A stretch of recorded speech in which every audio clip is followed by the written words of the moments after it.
Meus cumprimentos a todos. Estamos aqui com mais uma EPD online, dando continuidade à nossa aula de ação rescisória no processo do trabalho e reiterando aqui, fazendo o gancho da aula da sequência anterior, no sentido de que cabe a ação rescisória no processo do trabalho por força do artigo 836 da CLT, que determina a aplicação do CPC para esta questão, com a única distinção de que o depósito para entrar com a ação rescisória é de 20% sobre o valor da causa. E nós temos aqui agora a missão de falar com vocês sobre a ação rescisória no processo de trabalho à luz do novo CPC, que trouxe muitas novidades, né? O tema de hoje, na continuidade, é falar sobre a legitimidade para o ajuizamento da ação rescisória. Nós temos aqui, quem é que tem legitimidade para entrar com a ação rescisória? Tem legitimidade quem foi parte no processo, evidentemente, ou o seu sucessor. Então, vamos supor que o trabalhador entrou com uma ação rescisória, então ele pode, o trabalhador entrou com uma ação trabalhista, e ele teve uma improcedência, e existe o fundamento de uma ação rescisória, então ele tem legitimidade de entrar com esta ação. Mas se esse trabalhador já faleceu, por exemplo, os seus sucessores, que seriam seus filhos ou sua companheira ou cônjuge, poderia entrar com a ação rescisória também. Então, quem foi parte no processo, né, o reclamante ou a reclamada, o seu sucessor a título universal ou singular, e aqui, quando nós falamos de sucessão do trabalhador, que quando ele falece, ele deixa os direitos trabalhistas para a sua esposa ou filhos, ou os seus dependentes. E a sucessão de empresa também é computada. É muito comum uma empresa sofre uma ação trabalhista e no curso, né, dessa ação ela é vendida e vem uma outra e compra, então existe aí a sucessão trabalhista. Essa pessoa que é sucedida pode entrar, ou o sucessor, né, pode entrar com a ação rescisória. E também o terceiro juridicamente interessado. Na Justiça do Trabalho existem hipóteses de terceiro juridicamente interessado, que é a União, por conta da arrecadação dos tributos que são feitos no processo de trabalho, e a autarquia previdenciária, né, o INSS.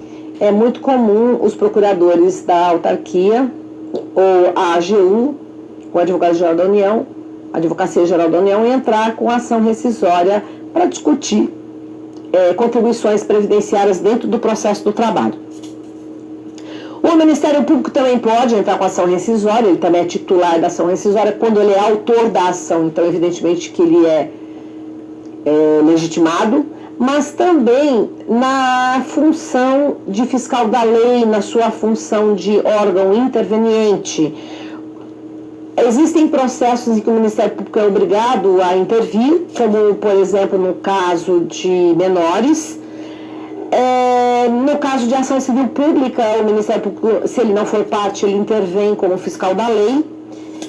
E nesses casos ele pode entrar com ação rescisória. Mas o Ministério Público, toda vez que houver interesse público, ele pode entrar com ação rescisória.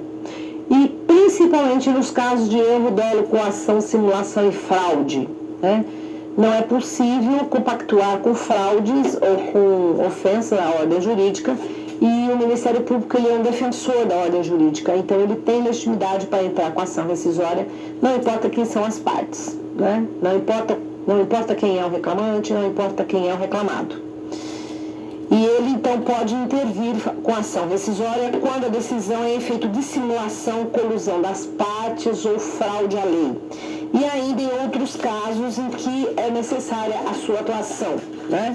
Eu dei o exemplo do menor de idade, né? Ou do incapaz. Não é só do menor, o incapaz também. Nós podemos ter pessoas maiores de idade, mas incapaz, que necessitam de cuidador, né? E também aquele que não foi ouvido no processo em que era obrigatória a sua intervenção. Por exemplo, no mandado de segurança é obrigatória a intervenção do Ministério Público. Então, existem várias, na ação civil pública, então existem várias ações que são obrigatórias a intervenção do Ministério Público, a sua notificação. Se ele não for notificado, ele pode entrar com ação rescisória. Nas hipóteses do artigo 178 do novo CPC, o Ministério Público será intimado para intervir como fiscal da ordem jurídica quando não for parte. Vejam, o Ministério Público tem legitimidade para entrar com ação rescisória. Mas, na própria ação rescisória, o Ministério Público também é intimado para dar o parecer. Porque existe aí um interesse público na manutenção da coisa julgada e, ao mesmo tempo, existe um interesse público em tirar do mundo jurídico uma coisa julgada que ofende a ordem jurídica. Então, o Ministério Público, se ele não for o autor da ação rescisória, ele oficiará obrigatoriamente como fiscal da lei. Tá? Porque nós queremos, na ação rescisória, tirar do mundo jurídico uma decisão transitada em julgado. Ora, a coisa julgada é uma garantia constitucional. Está lá na Constituição Federal que a lei não prejudicará o ato jurídico perfeito, né, a coisa julgada e o direito adquirido. Então, quando se fala em coisa julgada, é um bem jurídico constitucionalmente protegido. Então, na ação rescisória, se o Ministério Público não for parte, ele também atua como fiscal da lei, emitindo seus pareceres. Né? Quais são os requisitos de uma petição inicial de ação rescisória? O CPC também trata dessa matéria, né? Traz como requisito, aqui traz como requisito da ação rescisória, na petição inicial, os mesmos requisitos do artigo 319 do CPC. Quais são os requisitos hoje da petição inicial? Quais foram as mudanças que o CPC trouxe? Basicamente, a única mudança que foi feita é que não é mais obrigatória pôr o capítulo do requerimento e necessariamente as partes têm que indicar se desejam ou não uma audiência de conciliação. Então, a petição inicial de uma ação rescisória segue os mesmos requisitos do artigo 319 do CPC, quais sejam o endereçamento, o preâmbulo, onde as partes são qualificadas. Aí deve abrir um capítulo dos fatos e fundamentos jurídicos do pedido. Em seguida, abre um capítulo do pedido e suas especificações. E neste capítulo do pedido e suas especificações, o que é necessário? Colocar o pedido de rescisão do julgado e pedir um novo julgamento. Tem que fazer 2 pedidos. Tirar do mundo jurídico a decisão que nós queremos e pedir o rejulgamento da causa. Né? Há também a questão do valor da causa, é preciso colocar o capítulo do valor da causa. É preciso colocar se a parte deseja ou não uma audiência de conciliação, né? E o capítulo das provas, também quais as provas que o autor da ação rescisória pretende produzir. Não há mais necessidade de colocar o capítulo do requerimento, requerer notificação da parte contrária para contestar, porque esse é um andamento natural do processo, tá certo? Então vamos lá, o que diz aqui o artigo 968 do novo CPC? A petição inicial será elaborada com fundamento nos requisitos do artigo 319 e ainda deve o autor cumular o pedido de rescisão, se for o caso, com o de novo julgamento. Em regra, quando se quer uma rescisão, também se deseja um novo julgamento da causa, mas nem sempre. Às vezes, nós temos, por exemplo, uma sentença homologatória de acordo, e esse acordo ele foi coagido, fraudulento. Às vezes, a parte só quer tirar do mundo jurídico o acordo, não quer um novo julgamento. Né? Então, por isso que a dicção da lei é cumular com o pedido de rescisão, se for o caso, o de novo julgamento do processo. E o segundo item, depositar a importância de 5% sobre o valor da causa, que se converterá em multa caso a ação seja, por unanimidade de votos, declarada inadmissível ou improcedente. Este requisito do inciso 2 uma pequena diferença quando se aplica na Justiça do Trabalho, porque o mesmo CPC exige 5% de depósito prévio para ajuizar a ação rescisória sobre o valor da causa. O artigo 836 da CLT exige 20%. É um valor diferenciado, é um pouco mais alto. Aí vocês poderiam perguntar, mas professor, por quê? Professora, por que na Justiça do Trabalho é mais alto o valor? Porque era muito comum as partes utilizarem a ação rescisória como se fosse recurso. Então as partes deixavam transitar em julgado logo no primeiro grau e em vez de fazer o depósito recursal, entrava com a ação rescisória que tinha o mesmo efeito de um recurso e ficava mais barato, porque o depósito recursal ficava mais caro. Então, para coibir essa substituição que as partes tinham aí o costume de fazer, em vez de entrar com recurso, entrar com ação rescisória, para coibir essa prática, aumentou-se o valor do depósito recursal. Então, o depósito recursal e esse depósito para entrar com a ação rescisória, ele tem assim uma característica, uma natureza jurídica de multa, porque aqui bem diz que se converterá em multa caso a ação seja por unanimidade de votos declarada improcedente. Ora, pensem, uma pessoa tem uma coisa julgada a seu favor. Então pense num trabalhador que ganhou uma ação de horas extras. Ele já está lá com a sua sentença, executando, aí de repente vem alguém entrar com a ação rescisória, A empresa vem entrar com a ação rescisória. Havia uma certa segurança jurídica. E pode ser que essa ação rescisória seja temerária. Aí essa pessoa que está sofrendo ação rescisória vai ter que contratar advogado, voltar a discutir novamente. Então, e já tem uma coisa julgada no mundo jurídico que dá uma certa certeza do direito. Quando nós vamos tentar desconstituir essa certeza do direito, então é necessário uma espécie de caução, uma garantia para a parte contrária que vai sofrer a ação rescisória. Então, é verdade que se a ação rescisória for temerária, este valor de 20% sobre o valor da causa será carreada à parte que sofreu a ação rescisória como uma espécie de, entre aspas, indenização. Evidentemente que esta exigência de uma caução prévia na ação rescisória não se aplica à União, aos estados, ao município, ao Ministério Público, e é isso que está dizendo aqui o artigo 967, parágrafo 1º. Não se aplica o inciso 2 à União, Estado, Distrito Federal e Município e suas respectivas autarquias e fundações públicas e Ministério Público e nem a Defensoria Pública. Então, quando entra a ação rescisória, estas partes, quando a ação rescisória tem como autor a União, Estado, Distrito Federal, Ministério Público, Defensoria Pública, autarquias e fundações, não é exigida a caução de 20% sobre o valor da causa. E esse depósito ele não pode ser superior a 1.000 salários mínimos, mesmo no civil. No trabalhista, nós também, na ação trabalhista, nós também estamos adotando essa dicção,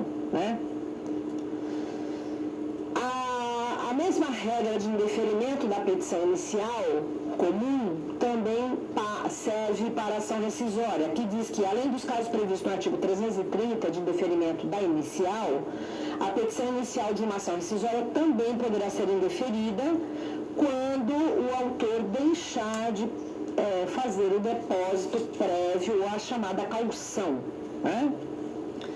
Aqui também diz que aplica-se a ação rescisória também o artigo 332, ou seja, a petição inicial poderá ser indeferida em todos os casos que se indefere petição inicial.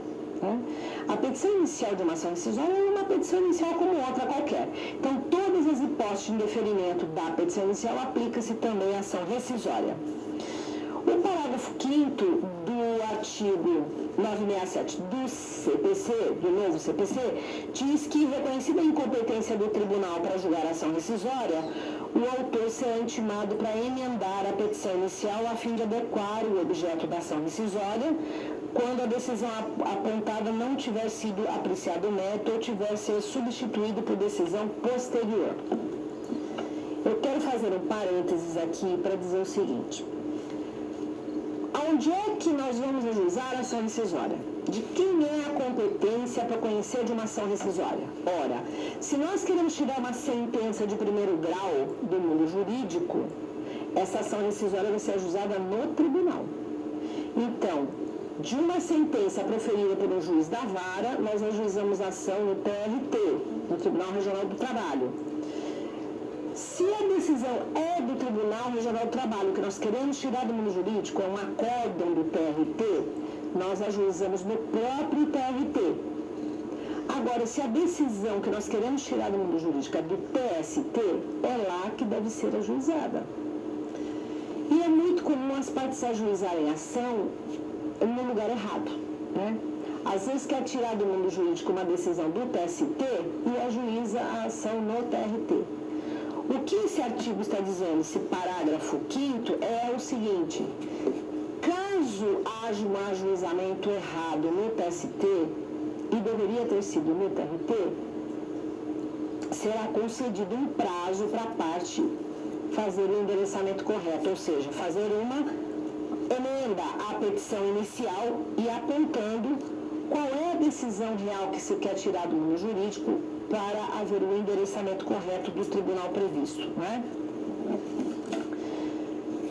Por exemplo, o juiz de primeiro grau deu uma sentença e o TRT, em recurso, diz: mantenha a sentença pelos seus próprios e jurídicos fundamentos. Ora, a decisão que nós queremos tirar do mundo jurídico em ação rescisória vai ser a decisão do TRT. Ainda que o TRT tenha apenas mantido a decisão de primeiro grau pelos próprios fundamentos, a decisão do TRT substituiu a sentença de primeiro grau. Então, o artigo aqui do CPC está tratando deste assunto, né? E na hipótese de emenda à petição inicial, será permitido que o réu também complete os fundamentos da sua defesa. E, em seguida, os autos serão remetidos ao tribunal competente.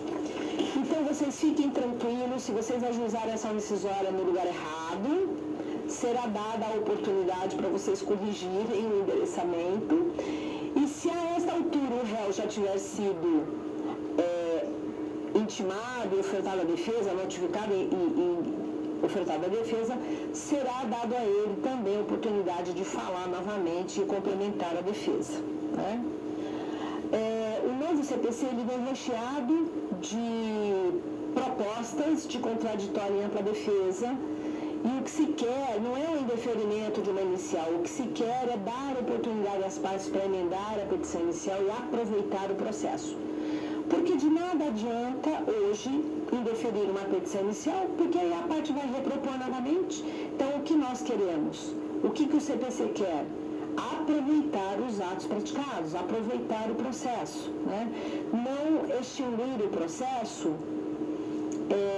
sem antes dar oportunidade para as partes corrigirem as irregularidades, emendar a petição inicial, juntar documentos e tudo mais. Então, o novo CPC ele vem recheado dessas providências no sentido de aproveitar ao máximo o processo sem extinguir por qualquer motivo ou indeferir a petição inicial por qualquer motivo, né? Uma questão interessante é o artigo 969. O que diz o artigo 69? 969. Quando se ajuiza uma ação rescisória, existe aqui uma ação rescindenda. Esta ação rescindenda, ela continua a ser executada normalmente, enquanto prossegue a ação rescisória.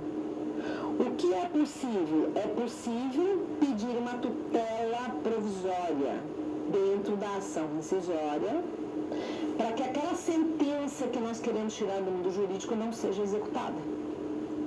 Então, é muito comum Nós temos uma ação trabalhista, já foi transitada em julgado, já houve condenação, já está sendo executada.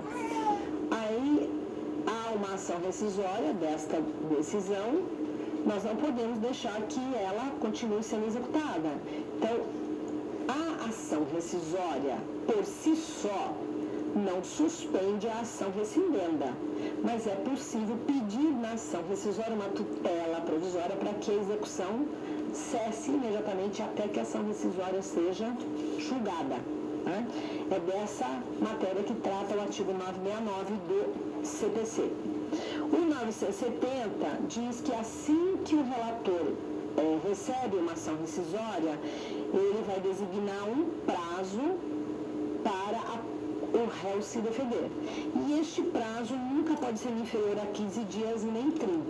Então, quando se ajuiza uma ação rescisória, o relator vai olhar a complexidade da causa e vai dizer assim, olha, cite-se o réu para ofertar defesa em 15 dias, ou em 20, ou em 25, ou 30. O relator é que vai ver, e o prazo vai variar de 15 a 30. Né? Então, no mínimo 15, no máximo 30 dias para ofertar defesa. Mas quem fixa esse prazo é o relator da ação rescisória. Né? E se vier defesa ou não, né, contestação ou reconvenção, com ou sem contestação, segue o procedimento comum ordinário da ação rescisória. O artigo 971 do novo CPC também estipula que o relator de uma ação rescisória, assim que devolvidos os autos pelo relator, será imediatamente distribuído aos juízes e será colocado prontamente em julgamento. Né? E a escolha do relator será sempre possível um juiz que não haja participado do julgamento rescindente. Imaginem uma ação rescisória que tem uma sentença ali que nós queremos tirar do mundo jurídico, ou que tem um acordo. Se o relator já participou do julgamento daquele acordo que vai ser retirado do mundo jurídico, ele não pode oficiar. Então, toda vez que tem uma ação rescisória, nós precisamos ver qual é a decisão que queremos tirar do mundo jurídico. É o acórdão? Vamos ver quem participou do julgamento desse acórdão. Quem participou do julgamento desse acórdão não pode ser o relator da rescisória. É isso que está dizendo o novo CPC. O que se quer preservar aqui é o juiz natural. Né? Não podemos entregar a rescisória na mão de um julgador que já oficiou naquele processo, de qualquer modo, como juiz ou como relator. O artigo 972 diz que, se os fatos alegados pelas partes dependerem de prova, o relator poderá designar uma audiência de instrução ao julgamento ou poderá delegar esta função, né, para o órgão que proferiu a decisão rescindida.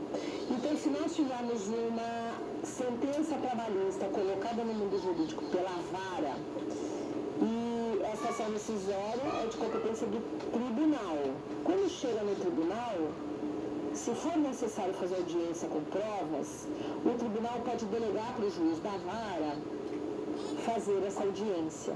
Ele manda uma carta de ordem e requer que as audiências e a oitiva das testemunhas e demais provas sejam produzidas na vara. Feita esta audiência de conciliação e de instrução na vara, volta para o tribunal e o tribunal julga.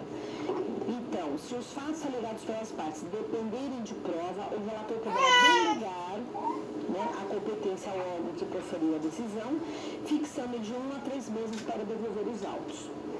É muito comum a ação rescisória no TRT, porque a competência originária é do TRT, e se o TRT tiver que ouvir testemunha, ele pede para o juiz da vara fazer isso. Mas juiz de qual vara? Da vara onde correu o processo. Né? O 973 diz que, concluída a instrução, será dado vista ao réu para razões finais sucessivamente pelo prazo de 10 dias. Então, na ação rescisória, feita a audiência de instrução, a seguir cabe também as alegações finais, como em qualquer reclamação trabalhista. E, em seguida, os autos serão remetidos ao relator para julgamento. O artigo 974 diz que, julgado procedente o pedido na ação rescisória, o tribunal rescindirá a decisão e poderá, se for o caso, proferir novo julgamento. E dependendo do resultado do julgamento, se a ação rescisória for procedente, profere-se novo julgamento. E se for improcedente, determinamos o levantamento do depósito recursado, do depósito da caução em favor da parte, né, prejudicada, vamos dizer assim. Então é isso que diz o artigo 974. Julgado procedente o pedido da ação rescisória, o tribunal rescinde a decisão, poderá, se for o caso, proferir novo julgamento e determinará a restituição do depósito sobre o valor da causa, né, na forma do artigo 968. Considerando por unanimidade inadmissível a ação rescisória ou então improcedente o pedido, o tribunal determinará que aquela caução seja revertida em favor do réu. Né? Então vejam, para que serve aquele depósito que nós falamos, ou aquela caução que é o valor de 20% sobre o valor da causa. Se o autor que entra com a rescisória faz o depósito e ele ganha a rescisória, aquele dinheiro volta para o bolso dele. Se ele perde, vai para o bolso da parte contrária. O artigo 975 também trata do assunto e diz que o direito de rescisão se extingue em 2 anos contados do trânsito em julgado da última decisão proferida no processo. Qual é a novidade aqui? A novidade é que antes era 2 anos também para propor ação. Esse prazo é de decadência. Mas o modo como se conta o prazo aqui mudou. Né? Primeiro, como era prazo de decadência, a doutrina e a jurisprudência entendia que não suspendia e nem interrompia. Então, se o prazo vencesse no domingo, nós tínhamos que entrar com a ação rescisória na sexta, antes de vencer o prazo, porque não poderia ser na segunda, porque não prorrogava. Hoje, o prazo conta de modo diferente. A ação rescisória hoje é ajuizada em 2 anos, mas se o prazo vencer na sexta ou no sábado e no domingo, prorroga-se até o primeiro dia útil. Né? Antigamente a gente entendia que não prorrogava, agora prorroga. E é isso que está dizendo o artigo 975, parágrafo 1º. Prorroga-se até o primeiro dia útil, imediatamente subsequente ao prazo, a que se refere o caput, quando expirar durante férias forenses, recesso, feriados, em dia em que não houver expediente forense. Então, esta é uma novidade. Antes, nós entendíamos que a decadência não suspendia nem interrompia. E pelo novo CPC, a decadência prorroga. Né? Se vencer em dia não útil ou que não houver expediente forense, prorroga aqueles 2 anos. E de quando que nós começamos a contar o prazo de 2 anos? Da última decisão proferida no processo. Demérito ou não. Então, pense numa sentença trabalhista que julgou uma ação procedente de horas extras. A empresa entrou com recurso ordinário, foi negado o segmento. Ela entrou com o agravo do instrumento, que não foi conhecido por intempestivo. Ora, a última decisão foi o agravo do instrumento não conhecido. É daqui que nós começamos a contar o prazo da ação rescisória. Da última decisão proferida no processo. De mérito ou não. Porque o processo ainda estava andando. Né? Se a ação ajuizada, a ação rescisória for fundada no inciso 8, né, que é a questão da fraude, o prazo para entrar com a ação rescisória conta-se do conhecimento da fraude. Né? Então, vamos supor que as 2 partes estejam em conluio e simulam uma reclamação trabalhista. O Ministério Público tem legitimidade para entrar com a ação rescisória, mas ele vai contar o prazo para ele a partir do momento em que ele conhece ou toma ciência de que houve essa fraude. E às vezes ele vem a tomar conhecimento de que houve essa fraude bem depois de 2 anos. Então é isso que está dizendo. Se a ação rescisória é fundada em fraude à lei, né, o termo inicial do prazo de 2 anos, que é o prazo para entrar com a ação rescisória, será da data de descoberta, né, dessa prova nova, contado o trânsito julgado da última decisão proferida no processo. Né? E na hipótese de simulação ou colusão nas partes, começa a contar para o terceiro prejudicado e para o Ministério Público a partir do momento em que se teve ciência da simulação ou da colusão.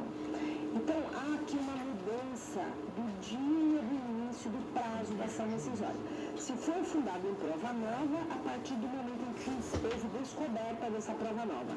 Se for fundado em fraude, coação, simulação, a partir do conhecimento da fraude, da coação e da simulação. Então, houve aqui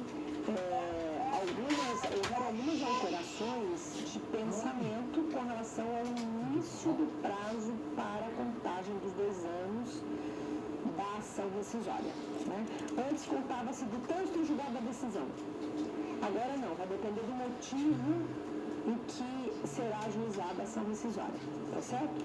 Eu trouxe aqui para vocês várias súmulas, eu vou deixar com vocês várias súmulas, porque o nosso prazo já está esgotando. Nós temos várias súmulas que eu quero deixar para vocês darem uma lida. A súmula 400, que trata da matéria e já está adequada ao novo Código de Processo Civil. Né?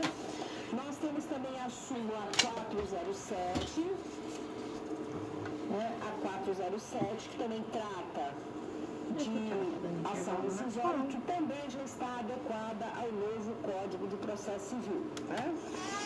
E eu trouxe aqui uma listinha também para vocês acerca de todas as da ação rescisória. Súmula 83, 99, 158, 192, a súmula 259, a 298, 299, que eu vou deixar, que são súmulas que tratam da ação rescisória no processo do trabalho. Além disso, se vocês forem ajuizar alguma ação rescisória na Justiça do Trabalho, consultem a Instrução Normativa número 39 de 2016 do TST. Muito obrigada pela atenção de todos e até a próxima.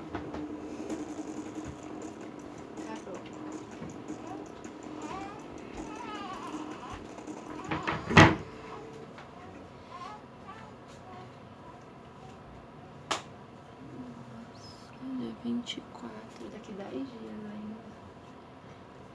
Uma segunda após o carnaval.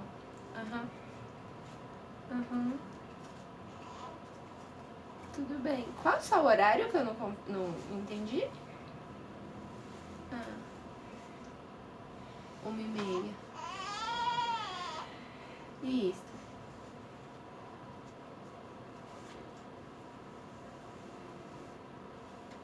Você me dá uma ligadinha. Tudo bem, obrigada. Tchau. Outro, tchau. Acho que tem muito parque e a parteira vai precisar ficar ajudando.